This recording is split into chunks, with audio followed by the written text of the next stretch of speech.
Hi, this is Chris from Total Parts Plus, and today we have a 2020 Ford Ranger XLT dual cab ute, stock reference number 5189. The shape runs from the 6th month 2015 and is the current shape. It has a P5AT 3.2 litre 5-cylinder turbo diesel engine backed by an automatic 4-wheel drive transmission. P5AT 3.2 litre 5-cylinder turbo diesel engine. We have the left power door mirror in chrome. Both left-hand doors appear to have no damage.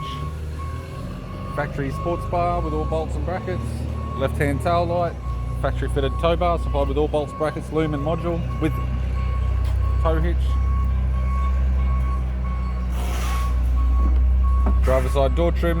Power window master switch. This vehicle is fitted with black cloth interior. Automatic console, automatic gear shifter, heating controls.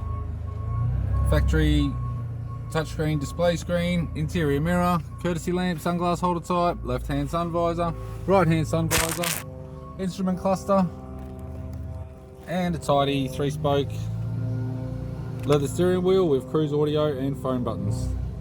I'm Chris from Total Parts Plus, and I'd like to thank you for watching this video.